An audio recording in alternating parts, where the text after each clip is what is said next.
Olá pessoal, a gente está aqui para a nossa segunda parte da revisão de Sociologia do Inventando História. Essa revisão, claro, focada aí para a prova do Enem. Bom, a gente falou na primeira parte sobre a sociologia geral, a gente falou ali sobre os principais pensadores do século XIX, do século XX, e nessa segunda parte a gente vai focar na questão do Brasil. Então eu vou trabalhar com os principais autores, né, e as principais teorias que envolvem a sociologia no nosso país. Para começar, é claro, a gente tem que falar de uma das figuras mais importantes do pensamento social no Brasil, que é o Gilberto Freire. Gilberto Freire é uma figura hoje muito polêmica, né? É necessário fazer uma leitura crítica da obra do Gilberto Freire, mas é impossível não reconhecer a importância e o impacto que a produção, que a pesquisa do Gilberto Freire teve quando ela foi publicada lá na década de 30. O Gilberto o Freire, né, é o primeiro autor que contrariou as teorias positivistas que atribuíam à questão da miscigenação um elemento de degeneração e atraso da população brasileira. O Gilberto Freire, portanto, é o primeiro cara que vai abertamente questionar, né, aquela visão existente de que há um elemento biológico associado aos indivíduos de origem africana, há uma degeneração dos indivíduos aí, então, miscigenados. Ele vai introduzir aqui a ideia da antropologia cultural, que estava começando a ganhar muita força lá nos Estados Unidos, vai ser introduzida aqui. Além disso, ele vai usar aí alguns elementos na pesquisa dele do Max Weber.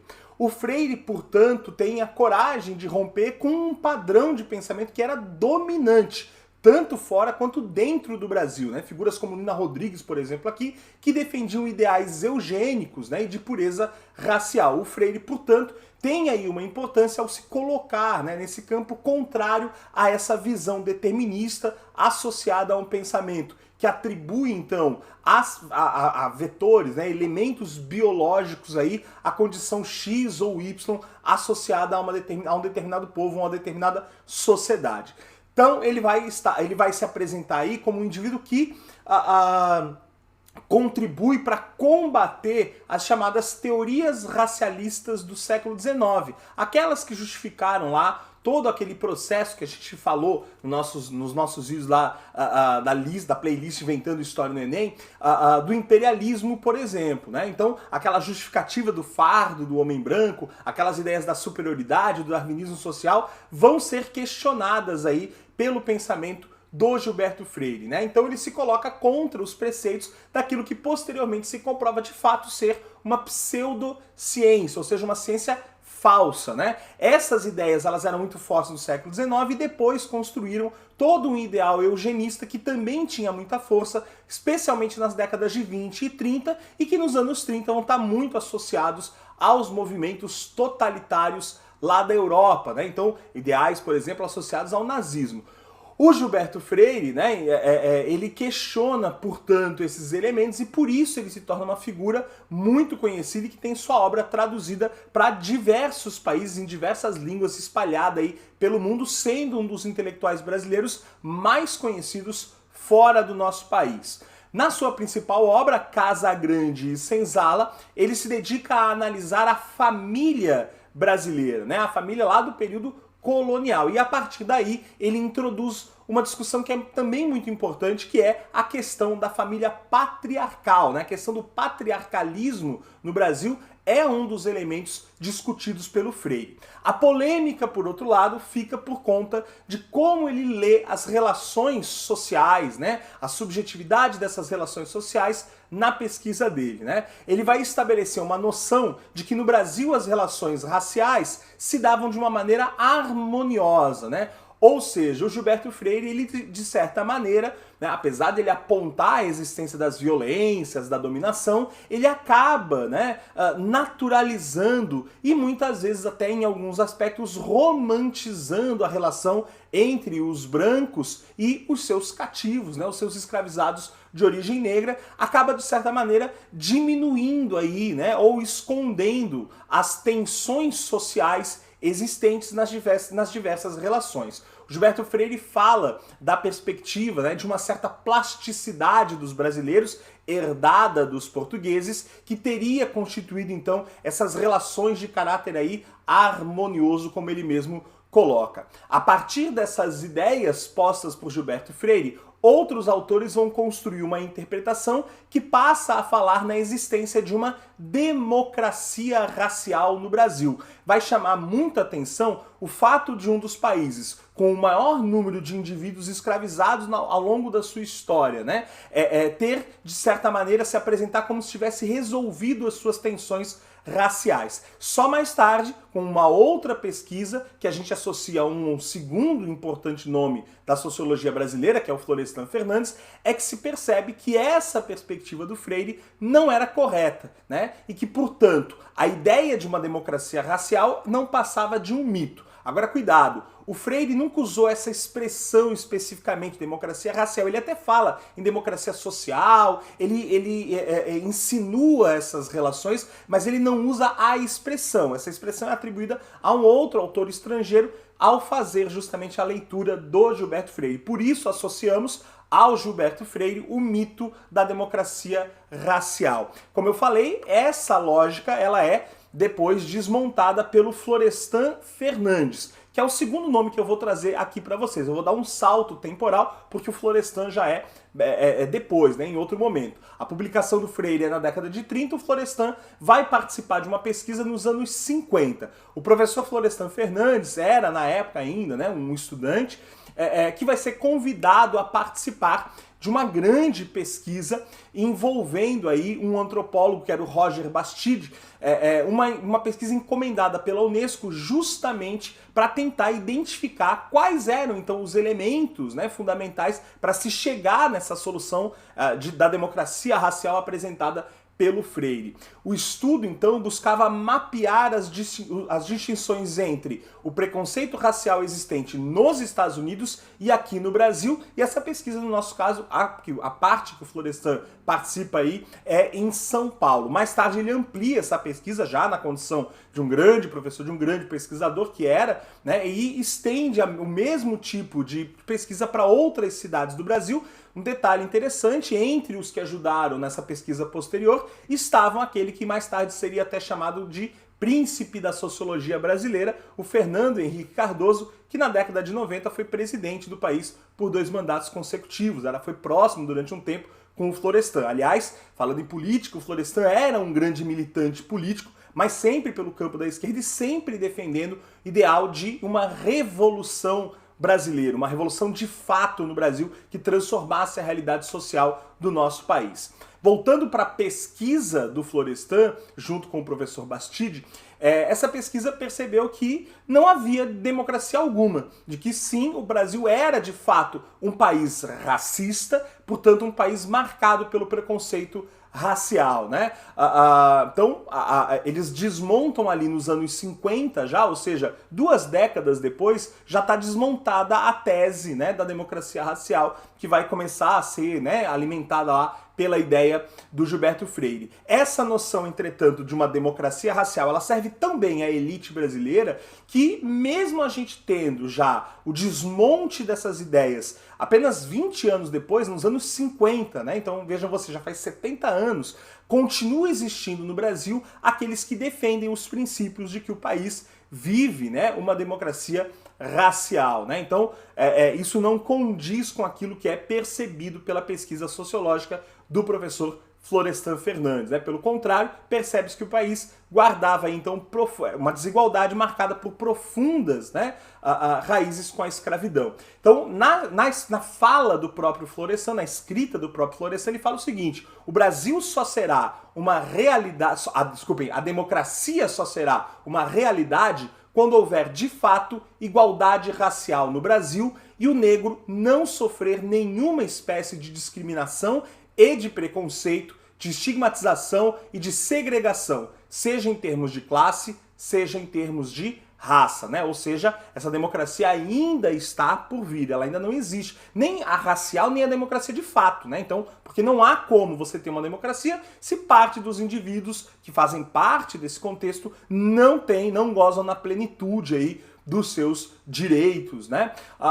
Bom, saímos do Florestan, eu fiz essa conexão aí, porque é importante a relação entre o Florestan e o Gilberto Freire, os dois estão tratando da questão racial, né? Com o Florestan justamente desmontando a teoria ali do Gilberto. E aí vamos para um outro autor importante, que é o Sérgio Buarque de Holanda. Ele é um historiador, mas é um historiador que utiliza ferramentas metodológicas que se apoiam justamente na prática da sociologia, que é, né, a utilização aí dos ideais teóricos, né, do Max Weber. Então ele é muito influenciado pela sociologia alemã e aplica esses princípios no seu esforço para compreender a sociedade brasileira. Se a obra do Freire é de 33, a obra do Sérgio Buarque de Holanda é de 36. E os dois, claro, tinham uma relação, ambos ali associados à pesquisa no Brasil. O próprio Buarque, né, teria introduzido, apresentado para o Gilberto Freire alguns instrumentos metodológicos aí associados ao pensamento weberiano.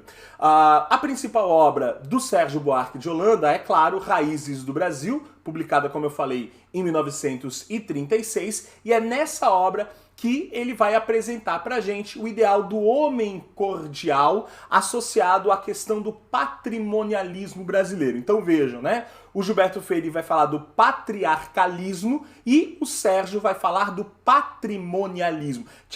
Típica questão do Enem, né? Eles colocam um texto do autor e pedem para você identificar qual é o elemento, né? Qual é o conceito que associado àquele texto. Se você conhece o autor, você já mais ou menos sabe qual é o conceito com o qual ele vai trabalhar, ok?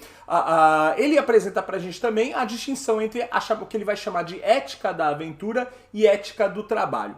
O homem cordial, né, apresentado aí pelo Sérgio Buarque, as pessoas às vezes acham, o homem simpático. Não é isso. Tá? A cordialidade aqui é uma postura, né, do sujeito, do indivíduo no contexto da sociedade, né? Essa cordialidade, ela se contrapõe aos princípios da civilidade, né? Então, de um lado, a lógica da civilidade, do outro, a da cordialidade. Na civilidade é onde a gente encontra o tal do Estado burocrático. É só nesse estado, é no estado burocrático que a gente tem, então, um estado que age através de uma impessoalidade, adotando uma série, né, de padrões, uma série de sequências ali. Então, tudo é organizado, tudo é sistematizado, tudo é racional nesse estado burocrático que pressupõe essa civilidade, né? Já no estado patrimonial, e daí vem a ideia do patrimonialismo, nós temos a lógica da cordialidade, onde, né, as relações são subjetivas. É a lógica, o estado patrimonial é aquele estado do jeitinho, é o estado do meu amigo, é o estado, né, no qual esse sujeito, né, quem é que consegue as coisas nesse estado? É quem se adona, quem se apropria do estado. Então, é quando nós temos alguns grupos sociais que passam né, se apropriam do Estado e passam a fazer uso da estrutura do Estado para benefício próprio, né? Então esse é o elemento típico da cordialidade, né?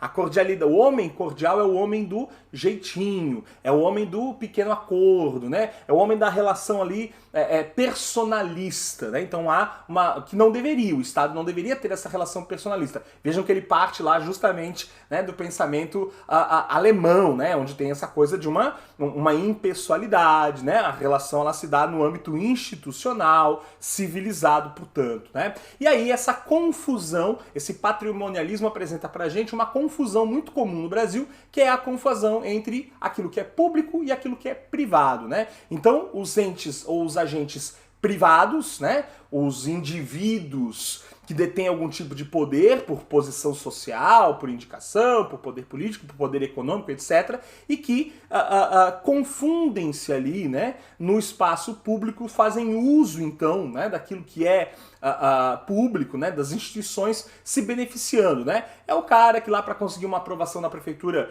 consegue furar a fila, né, porque conhece alguém. É o cara que lá no cartório, por exemplo, também não pega a fila. Não é só furar a fila, tá, gente? Mas é essa ideia, né, de fazer o Estado trabalhar para o benefício de um grupo especificamente, e é isso que atravancaria então o desenvolvimento do país na visão do Sérgio Buarque. Essa percepção, portanto, gente, se a gente pega esse livro, Raízes do Brasil, ele está aqui atrás de mim, e lê hoje, né, se eu não te contar que ele é um livro escrito em 33, aliás, em 36, qualquer um acha que ele é um livro feito hoje, sobre o Brasil de agora, porque tem muitos elementos ali que dialogam muito com a nossa realidade atual, né? E aí outro elemento que ele traz é essa comparação, né? Do que ele fala o homem da ética do trabalho e da ética da aventura. E ele vai dizer que o brasileiro, por conta do espírito português no processo de colonização, está associado a essa ética da aventura, né? Na ética da aventura, o sujeito ele se dedica, né? A todas as energias e esforços estão voltados para a obtenção de uma recompensa imediata, né?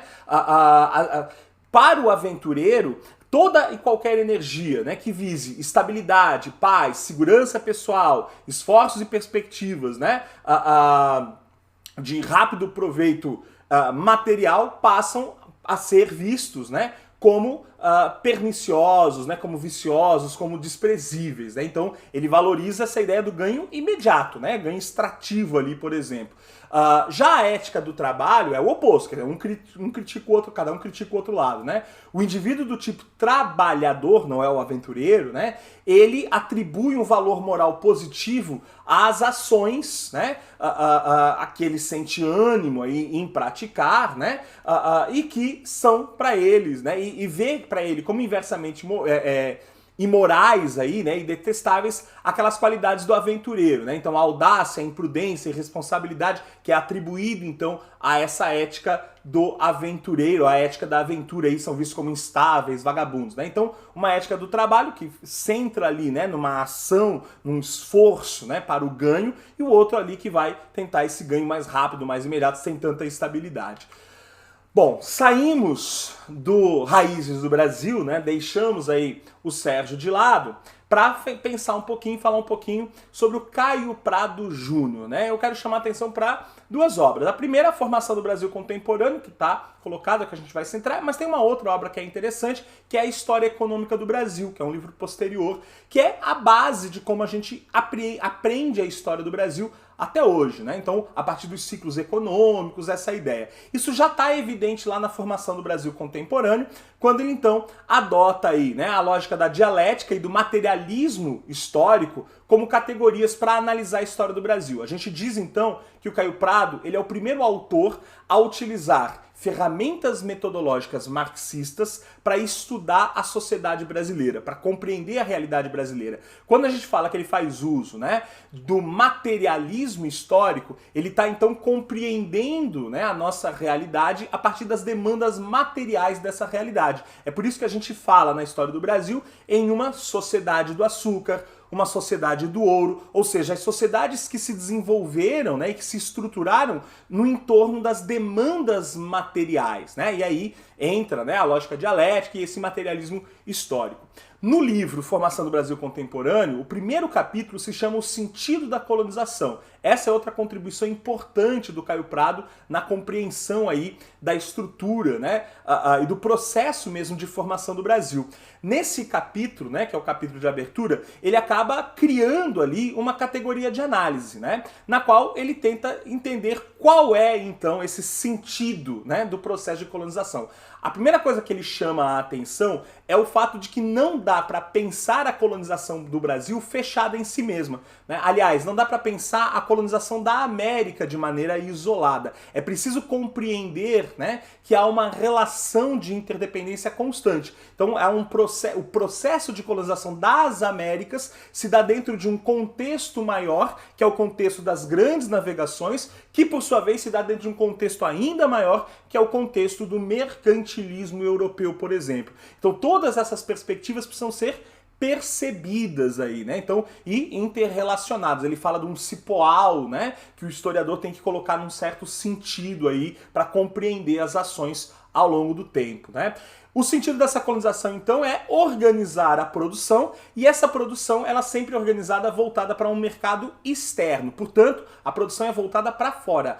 O sentido da colonização é produzir para abastecer a Europa. Basicamente é isso, né? E aí nós temos uma lógica um tanto quanto contraditória, que é um acúmulo externo de capital. Vejam, o mercantilismo já é uma forma de capitalismo, a base do capitalismo é acumular capital, só que na lógica colonial, esse capital ele não fica onde está sendo produzida a riqueza, né? Então, é uma economia que acumula capital fora da sua própria área produtiva, né? Isso então é que vai caracterizar a economia colonial. Produz-se a riqueza aqui, mas acumula-se a riqueza lá na Europa, né? Então esse sentido para fora. Por isso perceber todas essas relações existentes no processo do colonialismo, certo?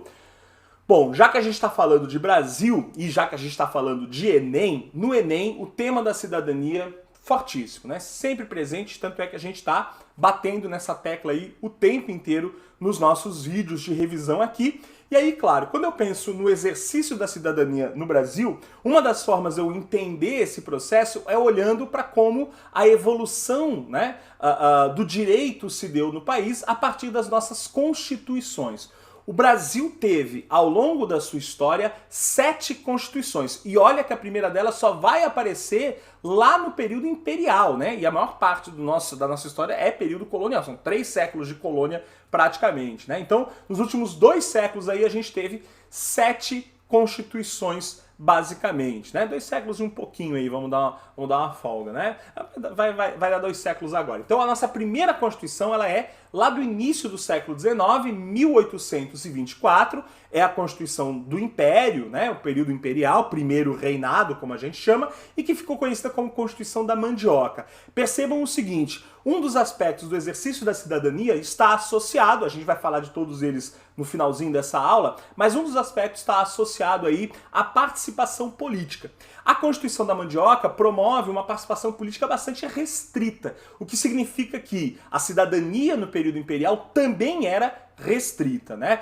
O voto nesse período, ele era determinado por algumas condições que deveriam ser apresentadas pelo eleitor. E também quem queria ser candidato tinha ali que comprovar certas virtudes, né? Essas virtudes em geral vão estar associadas à condição material, né? Ou seja, à riqueza dos sujeitos. Como essa riqueza em geral era calculada em alqueires de mandioca, apelidou-se essa Constituição de Constituição da Mandioca. O voto era aquilo que nós chamamos de voto censitário. O voto censitário, ele é atribuído apenas a indivíduos que, no contexto da sociedade, apresentem uma certa riqueza, um certo nível de riqueza. Comprova-se, portanto, algum tipo de riqueza.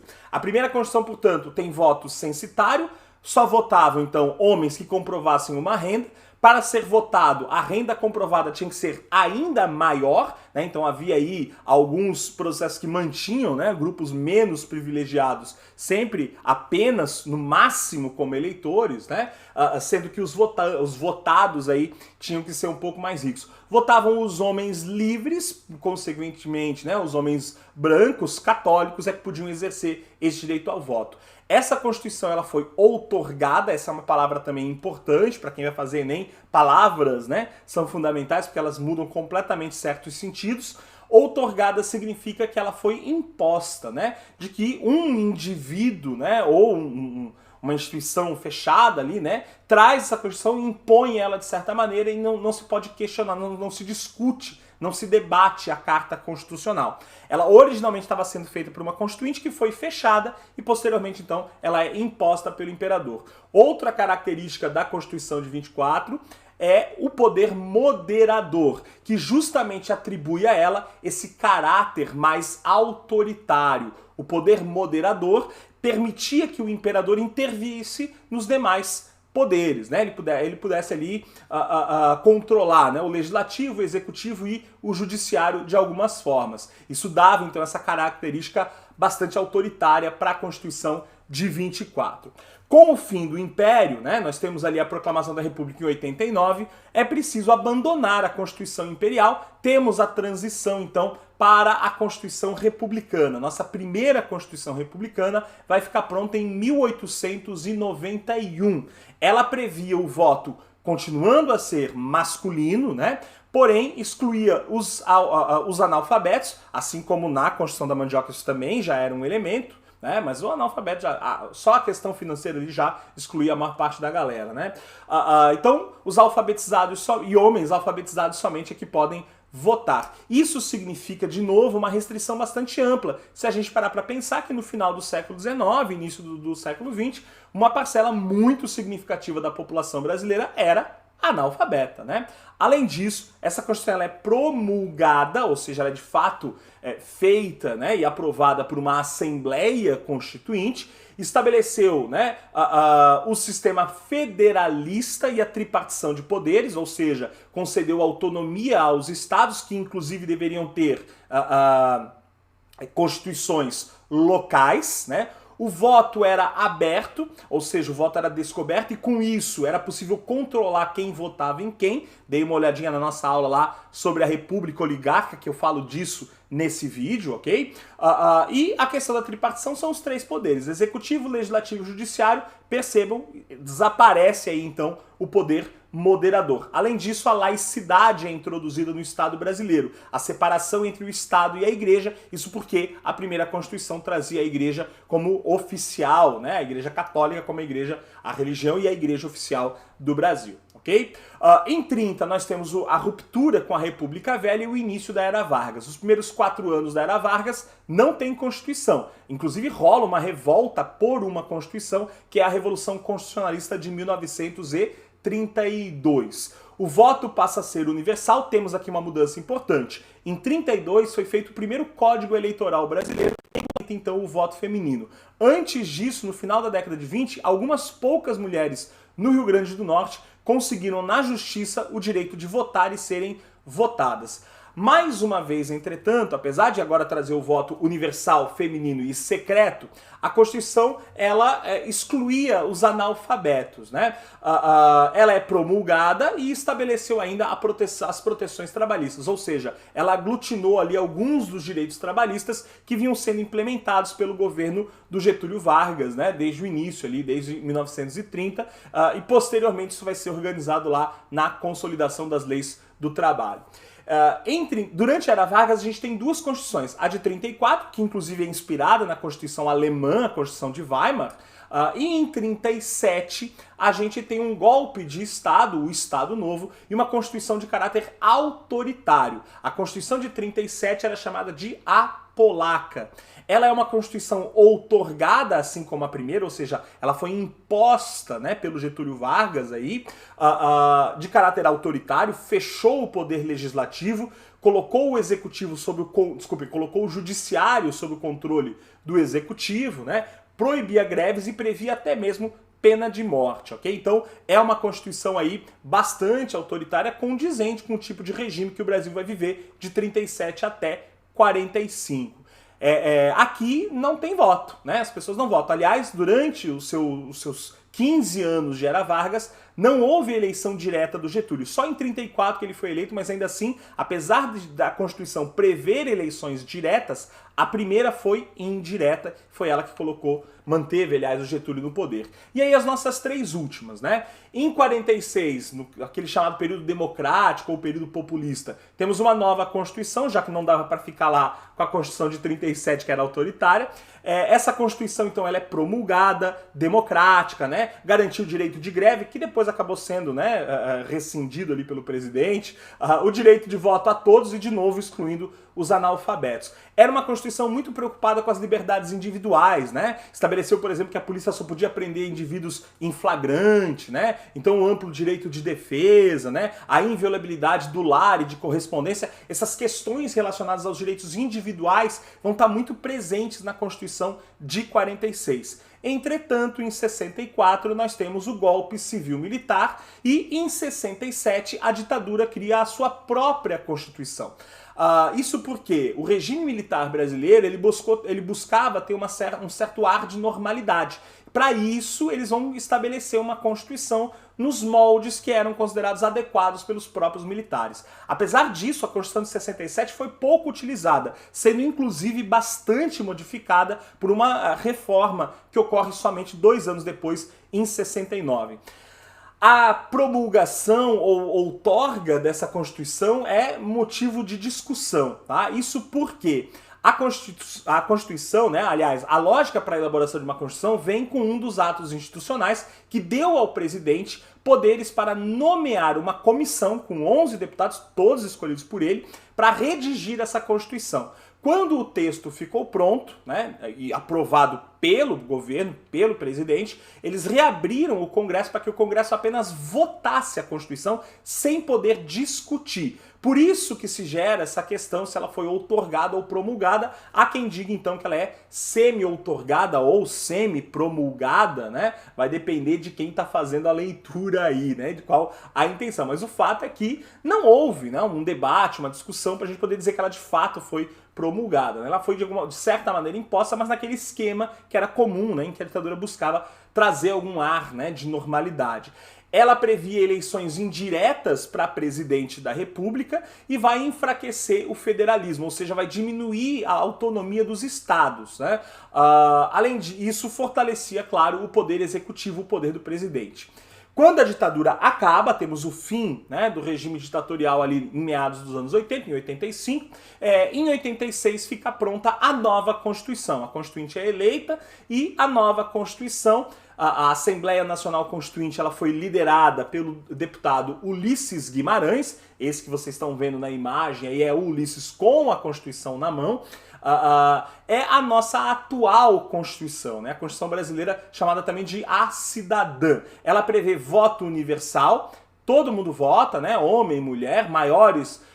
O voto é facultativo para menores de 18, entre 16 e 18 e maiores de 70, o voto é obrigatório, para os demais, inclusive secreto, né? Então a inviolabilidade do voto é um dos princípios do nosso sistema democrático, né? Isso é um elemento também bastante discutido aí, para evitar as fraudes eleitorais, né? Entre outros problemas. A Constituição também vai garantir o chamado direito das minorias, né? Então, a defesa das populações indígenas, das populações quilombolas, mas há um grande problema. Apesar de haver vários direitos garantidos, muitos desses não são regulamentados ou não são colocados em prática, ok? Apesar disso, é uma grande e boa Constituição que traz ali uma série de avanços, né? Bastante moderna no que diz respeito à defesa, né, dos direitos dos trabalhadores, do meio ambiente, das populações carentes, etc, né? Então, bastante interessante aí a gente conhecer, a gente deveria conhecer mais, aliás, a nossa Constituição, porque é ela que regulamenta as nossas relações no que diz respeito ao Estado, ok? Bom, mas não é só lei, né, que estabelece ou que determina o nosso pleno exercício da cidadania. Para a gente ter um exercício pleno da cidadania, de acordo com um pensador chamado Thomas Marshall, a gente tem que ter pelo menos esse conjunto aqui de liberdades ou direitos, né? Ele fala em 3 elementos. A liberdade ou o direito político, a liberdade ou o direito civil e a liberdade ou o direito social. O que isso quer dizer? O direito político, né, ou a liberdade política, significa que o exercício da cidadania passa, entre outras coisas, pelo indivíduo poder votar e ser votado, ou seja, ele tem que poder participar livremente do processo eleitoral, sem restrições, então ele pode se candidatar a um cargo político ou votar em alguém que vai representar ele, já que a nossa democracia é representativa. A liberdade de direito, ou a questão do direito civil, basicamente aqui são as leis, né? A legislação que garante os direitos de todas as pessoas. O direito à propriedade, o acesso à justiça, né? A liberdade de expressão, a liberdade de pensamento. Então, o sujeito só é plenamente cidadão se ele consegue exercer esses direitos, né? Se ele tem acesso a esses direitos, pode se expressar livremente, né? Tem direito a ter suas coisas garantidas aí. Há um terceiro aqui, que é o mais difícil de alcançar, que é o direito social. Que são os direitos relativos à condição de bem-estar das pessoas. É daqui que vem aquela lógica do Estado, do welfare state, né? O Estado de bem-estar social, né? Então, não basta você ter direito político e direito civil, você também precisa ter direito social, ou seja, para você ser um cidadão pleno, você tem que ter acesso à saúde, educação, saneamento, aquelas condições que garantem, né, uma vida digna aí para qualquer sujeito. Ele complementa ainda essa ideia, né, de que somente quando os indivíduos eles possuem uma visão clara e uma consciência de quais são os seus direitos e deveres, portanto, nós só somos plenamente cidadãos se nós temos todas essas liberdades ou direitos colocados ali e ainda além disso, a gente consiga, né, conscientemente perceber quais são os nossos direitos e quais são os nossos também deveres, né? Tanto coletivos quanto individuais, né? Então existem ações para a gente ser um cidadão de fato que a gente tem que praticar em nome, inclusive, da coletividade. Não é só pensando na perspectiva do indivíduo, da individualidade. Isto também é uma perspectiva que precisa ser percebida quando a gente vai estudar essa vida em sociedade, né, que é o que a sociologia faz, certo? Não podemos nos alongar muito por aqui, era esse o recado que a gente tinha para fechar aí a nossa revisão de sociologia. Continua acompanhando a gente nas nossas redes, no Instagram, /Inventando História, no Twitter, Inventando HST, ou ainda no Instagram, canal Inventando História, e claro, se inscreve aqui no canal do YouTube, porque a partir, né, quando acabar aí essa trajetória pro Enem, a gente vai ter outros conteúdos sendo publicados aí para vocês, valeu? Gente, um beijão e até a próxima. Tchau!